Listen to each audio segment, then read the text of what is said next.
Hi ಸ್ನೇಹಿತರೆ, ಎಲ್ಲರಿಗೂ ನಮಸ್ಕಾರ. ನೋಡಿ, ರೇಷನ್ ಕಾರ್ಡ್ ಹೊಂದಿರುವ ಪ್ರತಿಯೊಂದು ಫಲಾನುಭವಿಗಳಿಗೂ ಹಾಗೂ ಗೃಹಲಕ್ಷ್ಮಿ ಯೋಜನೆಯ ಪ್ರತಿಯೊಂದು ಮಹಿಳೆಯರಿಗೂ ಸರ್ಕಾರ ಭರ್ಜರಿ ಗುಡ್ಡಿಸ್ನ ಕೊಟ್ಟಿದ್ದು, ನಿಮ್ಮ ಬ್ಯಾಂಕ್ ಖಾತೆಗೆ ಒಟ್ಟಿಗೆ 5,500 ರೂಪಾಯಿ ಹಣನ ಸರ್ಕಾರ ಜಮಾ ಮಾಡ್ತಾ ಇದೆ.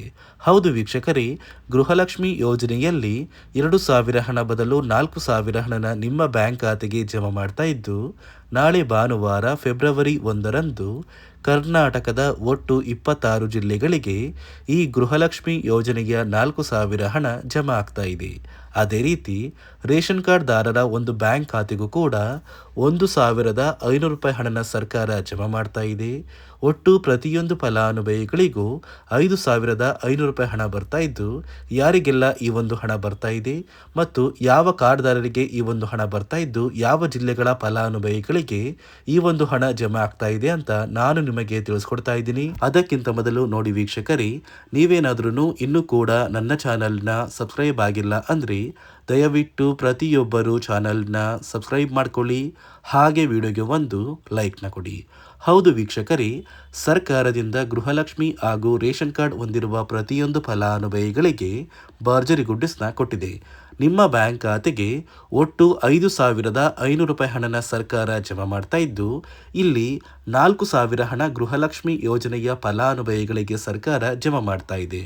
ಅಂದರೆ ನಿಮ್ಮ ಬ್ಯಾಂಕ್ ಖಾತೆಗೆ ನವೆಂಬರ್ ತಿಂಗಳ 26ನೇ ಕಂತು ಹಾಗೂ ಡಿಸೆಂಬರ್ ತಿಂಗಳ 27ನೇ ಕಂತು, ಈ 2 ತಿಂಗಳ 4,000 ಹಣನ ಸರ್ಕಾರ ನಿಮ್ಮ ಬ್ಯಾಂಕ್ ಖಾತೆಗೆ ಫೆಬ್ರವರಿ 1 ಅಂದರೆ ಭಾನುವಾರದಿಂದ ಕರ್ನಾಟಕದ 26 ಜಿಲ್ಲೆಗಳಿಗೆ ಜಮಾ ಮಾಡ್ತಾ ಇದ್ದು, ಜನವರಿ ತಿಂಗಳ ಗೃಹಲಕ್ಷ್ಮಿ ಹಣನ ಕೂಡ ನಿಮ್ಮ ಬ್ಯಾಂಕ್ ಖಾತೆಗೆ ಫೆಬ್ರವರಿ 15ನೇ ತಾರೀಕು ಮೇಲೆ ಸರ್ಕಾರ ಜಮಾ ಮಾಡ್ತೀವಿ ಅಂತ ಕೂಡ ಮಾಹಿತಿ ಕೊಟ್ಟಿದೆ. ಅದೇ ರೀತಿ ನೋಡಿ ವೀಕ್ಷಕರೇ, ಈ ಗೃಹಲಕ್ಷ್ಮಿ ಯೋಜನೆಯ ಫಲಾನುಭವಿಗಳ ಜೊತೆಗೆ ರೇಷನ್ ಕಾರ್ಡ್ ಹೊಂದಿರುವ ಪ್ರತಿಯೊಂದು ಕಾರ್ಡ್ದಾರರಿಗೂ ಕೂಡ ಪ್ರತಿ ಕಾರ್ಡಿಗೆ 1,500 ರೂಪಾಯಿ ಹಣನ ಸರ್ಕಾರ ಕೊಡ್ತೀವಿ ಅಂತ ಒಂದು ಮಾಹಿತಿ ಬರ್ತಾ ಇತ್ತು. ಹಾಗಾದರೆ ನಿಮ್ಮ ಬ್ಯಾಂಕ್ ಖಾತೆಗೆ ಈ ಒಂದು ಹಣ ಬರ್ತಾ ಇದೆಯಾ?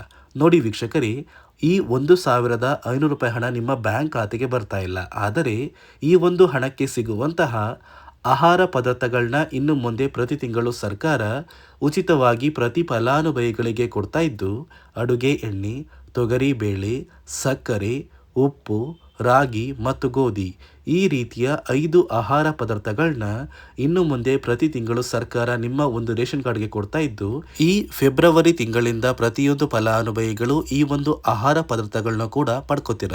ಅದೇ ರೀತಿ ನೋಡಿ ವೀಕ್ಷಕರೇ, ನೀವು ಗೃಹಲಕ್ಷ್ಮಿ ಯೋಜನೆಯ 2 ತಿಂಗಳ 4,000 ಹಣನ ಪಡಿಬೇಕು ಅಂದರೆ ಸರ್ಕಾರದಿಂದ ಹಣಕಾಸು ಇಲಾಖೆ ಕೆಲವು ಹೊಸ ನಿಯಮಗಳನ್ನ ಜಾರಿಗೆ ತಂದಿದ್ದು, ಈ ನಿಯಮಗಳನ್ನ ಯಾರೆಲ್ಲ ಫಲಾನುಭವಿಗಳು ಪಾಲಿಸಿದ್ದೀರಾ ಅಂತಹ ಫಲಾನುಭವಿಗಳ ಬ್ಯಾಂಕ್ ಖಾತೆಗೆ ಮಾತ್ರ ಈ ಗೃಹಲಕ್ಷ್ಮಿ ಯೋಜನೆಯ 4,000 ಹಣ ಜಮಾ ಆಗೋದು ಅಂತ ಮಾಹಿತಿ ಕೊಟ್ಟಿದೆ. ಹಾಗಾದರೆ ಬನ್ನಿ ವೀಕ್ಷಕರೇ, ಸರ್ಕಾರ ಯಾವ ಫಲಾನುಭವಿಗಳಿಗೆ ಹಣನ ಜಮಾ ಮಾಡ್ತಾ ಇದೆ ಮತ್ತು ಸರ್ಕಾರ ಜಾರಿಗೆ ತಂದಿರುವ ಈ ಹೊಸ ನಿಯಮಗಳು ಏನು ಅಂತ ಕೂಡ ನಾನು ನಿಮಗೆ ತಿಳಿಸ್ಕೊಡ್ತಾ ಇದ್ದೀನಿ. ಅದಕ್ಕಿಂತ ಮೊದಲು ನೋಡಿ ವೀಕ್ಷಕರೇ, ನಾಳೆ ಭಾನುವಾರ ಫೆಬ್ರವರಿ 1ರಂದು ಕರ್ನಾಟಕದ ಯಾವ 26 ಜಿಲ್ಲೆಗಳಿಗೆ 2 ತಿಂಗಳ ಗೃಹಲಕ್ಷ್ಮಿ ಯೋಜನೆಯ 4,000 ಹಣ ಜಮಾ ಆಗ್ತಾ ಇದೆ ಅಂದರೆ, ಮೊದಲಿಗೆ ಬಾಗಲಕೋಟೆ, ಬೆಂಗಳೂರು ನಗರ, ಬೆಂಗಳೂರು ಗ್ರಾಮಾಂತರ, ಬೆಳಗಾವಿ, ವಿಜಯಪುರ, ರಾಮನಗರ, ಚಿಕ್ಕಬಳ್ಳಾಪುರ, ಧಾರವಾಡ, ಗದಗ, ಹಾವೇರಿ, ಉತ್ತರ ಕನ್ನಡ, ದಾವಣಗೆರೆ, ಕೋಲಾರ, ಶಿವಮೊಗ್ಗ, ತುಮಕೂರು, ಚಾಮರಾಜನಗರ, ಬಳ್ಳಾರಿ, ಬೀದರ್, ಚಿಕ್ಕಮಗಳೂರು, ದಕ್ಷಿಣ ಕನ್ನಡ, ಕಲಬುರಗಿ, ಕೊಪ್ಪಳ, ಕೊಡಗು, ಹಾಸನ, ಮಂಡ್ಯ, ಮೈಸೂರು, ಉಡುಪಿ, ವಿಜಯನಗರ ಮತ್ತು ಯಾದಗಿರಿ, ಈ ಜಿಲ್ಲೆಗಳ ಪ್ರತಿಯೊಂದು ಫಲಾನುಭವಿಗಳಿಗೆ 2 ತಿಂಗಳ ಗೃಹಲಕ್ಷ್ಮಿ ಯೋಜನೆಯ 4,000 ಹಣನ ಸರ್ಕಾರ ಜಮಾ ಮಾಡ್ತಾ ಇದೆ. ಈ ಫೆಬ್ರವರಿ ತಿಂಗಳ ಮೊದಲ ವಾರದಷ್ಟರಲ್ಲಿ ಪ್ರತಿಯೊಂದು ಫಲಾನುಭವಿಗಳು ನಿಮ್ಮ ಬ್ಯಾಂಕ್ ಖಾತೆಗೆ ಗೃಹಲಕ್ಷ್ಮಿ ಯೋಜನೆಯ 4,000 ಹಣನ ಆದಷ್ಟು ಬೇಗ ಪಡ್ಕೋತೀರಾ. ನೋಡಿ ಸ್ನೇಹಿತರೆ, ಈ ಬಾರಿ ಸುಮಾರು 1 ಲಕ್ಷಕ್ಕಿಂತ ಅಧಿಕ ಫಲಾನುಭವಿಗಳ ಬ್ಯಾಂಕ್ ಖಾತೆಗೆ ಸರ್ಕಾರ ಗೃಹಲಕ್ಷ್ಮಿ ಯೋಜನೆಯ ಹಣನ ಜಮಾ ಮಾಡ್ತಾ ಇಲ್ಲ. ಕಾರಣ ಏನು ಅಂದರೆ, ನಿಮ್ಮ ಬ್ಯಾಂಕ್ ಖಾತೆಗೆ ಡೆಬಿಟ್ ಮೂಲಕ ಹಣ ಜಮಾ ಮಾಡುವಂತಹ ಸಂದರ್ಭದಲ್ಲಿ ಸರ್ಕಾರ ಸಾಕಷ್ಟು ಫಲಾನುಭವಿಗಳ ಒಂದು ಬ್ಯಾಂಕ್ ಖಾತೆಗೆ ಹಣ ಜಮಾ ಮಾಡೋದನ್ನು ಕ್ಯಾನ್ಸಲ್ ಮಾಡಿದೆ. ಯಾಕಂದರೆ ಇತ್ತೀಚೆಗೆ ಹಣಕಾಸು ಇಲಾಖೆ ಜಾರಿಗೆ ತಂದಿರುವ 5 ನಿಯಮಗಳ ಆಧಾರದ ಮೇಲೆ ಪ್ರತಿಯೊಂದು ಫಲಾನುಭವಿಗಳಿಗೆ ಸರ್ಕಾರ ಈ ಒಂದು ಹಣನ ಜಮಾ ಮಾಡ್ತಾ ಇದ್ದು, ಯಾರೆಲ್ಲ ಫಲಾನುಭವಿಗಳು ಈ ನಿಯಮಗಳನ್ನ ಪಾಲಿಸಿಲ್ಲ, ನಿಮ್ಮ ಬ್ಯಾಂಕ್ ಖಾತೆಗೂ ಕೂಡ ಹಣ ಜಮಾ ಆಗೋದಿಲ್ಲ. ಹಾಗಾದರೆ ಬನ್ನಿ ಸ್ನೇಹಿತರೆ, ಸರ್ಕಾರ ಜಾರಿಗೆ ತಂದಿರುವ ಆ 5 ಹೊಸ ನಿಯಮಗಳು ಏನು ಅಂತ ನಾನು ನಿಮಗೆ ತಿಳಿಸ್ಕೊಡ್ತಾ ಇದ್ದೀನಿ. ನೋಡಿ ಸ್ನೇಹಿತರೆ, ಮೊದಲನೆಯ ಒಂದು ನಿಯಮ ಬಂದು, ಸಾಕಷ್ಟು ಫಲಾನುಭವಿಗಳು ಹೊಂದಿರುವಂತಹ ಒಂದು ರೇಷನ್ ಕಾರ್ಡ್ ಏನಿದೆ, ಆ ಒಂದು ರೇಷನ್ ಕಾರ್ಡ್ನ ಮನೆಯ ಸದಸ್ಯರ ಪ್ರತಿಯೊಬ್ಬರ ಒಂದು ಆಧಾರ್ ಕಾರ್ಡ್ನ ನಿಮ್ಮ ರೇಷನ್ ಕಾರ್ಡ್ಗೆ ಕಡ್ಡಾಯವಾಗಿ ಲಿಂಕ್ ಮಾಡಿಸ್ಬೇಕು. ಅಂದರೆ ಈ ಒಂದು ಲಿಂಕ್ ಮಾಡಿಸುವಂತಹ ಒಂದು ಪ್ರೊಸೀಜರ್ಗೆ ಸರ್ಕಾರ KYC ಅಂತ ಕರೀತಾರೆ. ನಿಮ್ಮ ರೇಷನ್ ಕಾರ್ಡ್ಗೆ ಇನ್ನೂ ಸಹ KYC ಆಗಿಲ್ಲ ಅಂದರೆ ನಿಮ್ಮ ಬ್ಯಾಂಕ್ ಖಾತೆಗೆ ಸರ್ಕಾರ ಮುಂದಿನ ದಿನಗಳಲ್ಲಿ ಗೃಹಲಕ್ಷ್ಮಿ ಯೋಜನೆಯ ಹಣನ ಕ್ಯಾನ್ಸಲ್ ಮಾಡುತ್ತೆ. ಅದೇ ರೀತಿ ಎರಡನೆಯ ಒಂದು ನಿಯಮ ಬಂದು, ಸಾಕಷ್ಟು ಫಲಾನುಭವಿಗಳು ಕಳೆದ 3 ತಿಂಗಳಿಂದ ಸರ್ಕಾರದಿಂದ ಬರ್ತಾ ಇರುವಂತಹ ಒಂದು ರೇಷನ್ ಏನಿದೆ, ಅಂದರೆ ಉಚಿತ ಅಕ್ಕಿ ಏನಿದೆ, ಈ ಒಂದು ರೇಷನ್ನ ಪಡ್ಕೋತಾ ಇಲ್ಲ. ಒಂದು ವೇಳೆ ಕಳೆದ 3 ತಿಂಗಳಿಂದ ನೀವು ರೇಷನ್ನ ಪಡ್ಕೊಂಡಿಲ್ಲ ಅಂದರೆ ಸರ್ಕಾರ ನಿಮ್ಮ ಬಳಿ ಇರುವಂತಹ ಒಂದು ರೇಷನ್ ಕಾರ್ಡ್ನ ಕ್ಯಾನ್ಸಲ್ ಮಾಡುತ್ತೆ. ನಿಮ್ಮ ರೇಷನ್ ಕಾರ್ಡ್ನ ಸರ್ಕಾರ ಕ್ಯಾನ್ಸಲ್ ಮಾಡಿದರೆ ನಿಮ್ಮ ಬ್ಯಾಂಕ್ ಖಾತೆಗೆ ಗೃಹಲಕ್ಷ್ಮಿ ಯೋಜನೆಯ ಹಣ ಇರ್ಬೋದು ಮತ್ತು ಸರ್ಕಾರದಿಂದ ಬರುವಂತಹ ಒಂದು ಸೌಲಭ್ಯಗಳನ್ನ ನೀವು ಕಳ್ಕೋಬೇಕಾಗುತ್ತೆ.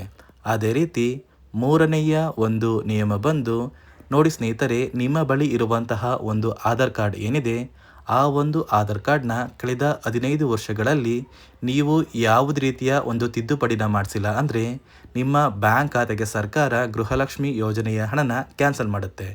ಯಾಕಂದರೆ ಸರ್ಕಾರದಿಂದ ಬಂದಿರುವಂತಹ ಒಂದು ಆದೇಶದ ಪ್ರಕಾರ ಪ್ರತಿಯೊಂದು ಫಲಾನುಭವಿಗಳು ಕಳೆದ 15 ವರ್ಷಗಳಲ್ಲಿ ಯಾವುದೇ ರೀತಿಯ ಒಂದು ತಿದ್ದುಪಡಿನ ನಿಮ್ಮ ಆಧಾರ್ ಕಾರ್ಡ್ಗೆ ನೀವು ಮಾಡಿಸಿಲ್ಲ ಅಂದರೆ ಕಡ್ಡಾಯವಾಗಿ ಆದಷ್ಟು ಬೇಗ ನಿಮ್ಮ ಆಧಾರ್ ಕಾರ್ಡ್ಗೆ ತಿದ್ದುಪಡಿನ ಮಾಡಿಸಿ.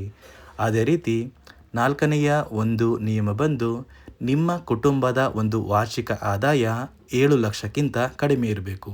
ಒಂದು ವೇಳೆ ನಿಮ್ಮ ಕುಟುಂಬದ ವಾರ್ಷಿಕ ಆದಾಯ 7 ಲಕ್ಷಕ್ಕಿಂತ ಜಾಸ್ತಿ ಇದ್ದರೆ ನಿಮ್ಮ ಬ್ಯಾಂಕ್ ಖಾತೆಗೆ ಸರ್ಕಾರ ಗೃಹಲಕ್ಷ್ಮಿ ಯೋಜನೆಯ ಹಣನ ಕ್ಯಾನ್ಸಲ್ ಮಾಡುತ್ತೆ. ಅದೇ ರೀತಿ ಐದನೆಯ ಒಂದು ನಿಯಮ ಬಂದು, ನಿಮ್ಮ ಕುಟುಂಬದ ಸದಸ್ಯರು ಅಥವಾ ಗೃಹಲಕ್ಷ್ಮಿ ಯೋಜನೆಯ ಫಲಾನುಭವಿಗಳು ಯಾರು ಕೂಡ ಸರ್ಕಾರಿ ನೌಕರರಾಗಿ ಕಾರ್ಯನಿರ್ವಹಿಸ್ತಾ ಇರಬಾರ್ದು. ಒಂದು ವೇಳೆ ನಿಮ್ಮ ಕುಟುಂಬದಲ್ಲಿ ಯಾರೇ ಆಗಿದ್ರೂ ಸರ್ಕಾರಿ ನೌಕರರಾಗಿ ಕಾರ್ಯನಿರ್ವಹಿಸ್ತಾ ಇದ್ದರೆ ನಿಮ್ಮ ಬ್ಯಾಂಕ್ ಖಾತೆಗೆ ಗೃಹಲಕ್ಷ್ಮಿ ಯೋಜನೆಯ ಹಣ ಕ್ಯಾನ್ಸಲ್ ಆಗುತ್ತೆ. ಈ 5 ನಿಯಮಗಳ ಆಧಾರದ ಮೇಲೆ ಪ್ರತಿಯೊಂದು ಫಲಾನುಭವಿಗಳಿಗೆ ಸರ್ಕಾರ ಹಣ ಜಮಾ ಮಾಡ್ತಾ ಇದೆ. ಒಂದು ವೇಳೆ ನೀವು ಈ 5 ನಿಯಮಗಳನ್ನ ಪಾಲಿಸಿಲ್ಲ ಅಂದರೆ ನೀವು ಕೂಡ ಗೃಹಲಕ್ಷ್ಮಿ ಯೋಜನೆಯ ಹಣದಿಂದ ವಂಚಿತರಾಗಬೇಕಾಗುತ್ತೆ. ನೋಡಿ ವೀಕ್ಷಕರೇ, ಸರ್ಕಾರದಿಂದ ನಾಳೆ ಭಾನುವಾರ ಫೆಬ್ರವರಿ 1 ಅಂದರೆ ನಿಮ್ಮ ಬ್ಯಾಂಕ್ ಖಾತೆಗೆ 2 ತಿಂಗಳ ಗೃಹಲಕ್ಷ್ಮಿ ಯೋಜನೆಯ 4,000 ಹಣನ ಸರ್ಕಾರ ಜಮಾ ಮಾಡ್ತಾ ಇದ್ದು, ಇಲ್ಲಿಯವರೆಗೂ ಯಾವುದೇ ರೀತಿಯ ಪೆಂಡಿಂಗ್ ಇರುವ ಹಣ ಬಾಕಿ ಇಲ್ಲ ಅಂದರೆ ಈ 4,000 ಹಣ ಬರ್ತಾ ಇದೆ. ಅದೇ ರೀತಿ ರೇಷನ್ ಕಾರ್ಡ್ದಾರರಿಗೆ ಯಾವುದೇ ರೀತಿಯ ಹಣ ಬರ್ತಾ ಇಲ್ಲ, ಬದಲಿಗೆ 5 ರೀತಿಯ ಆಹಾರ ಪದಾರ್ಥಗಳು ಇರುವಂತಹ ಅಡುಗೆ ಕಿಟ್ನ ಸರ್ಕಾರ ಉಚಿತವಾಗಿ ಕೊಡ್ತಾ ಇದ್ದು, ಪ್ರತಿಯೊಬ್ಬರಿಗೂ ಆದಷ್ಟು ಬೇಗ ಈ ಸೌಲಭ್ಯಗಳು ಸಿಗುತ್ತೆ ಅಂತ ಹೇಳ್ತಾ, ಇದಿಷ್ಟು ಸರ್ಕಾರದಿಂದ ಬಂದಿರುವಂತಹ ಒಂದು ಮಾಹಿತಿಯಾಗಿದೆ. ನಾನು ಕೊಟ್ಟಿರುವಂತಹ ಮಾಹಿತಿ ನಿಮಗೆ ಇಷ್ಟ ಆಗಿದ್ದಲ್ಲಿ ದಯವಿಟ್ಟು ಪ್ರತಿಯೊಬ್ಬರು ನನ್ನ ಚಾನಲ್ನ ಸಬ್ಸ್ಕ್ರೈಬ್ ಮಾಡಿಕೊಳ್ಳಿ.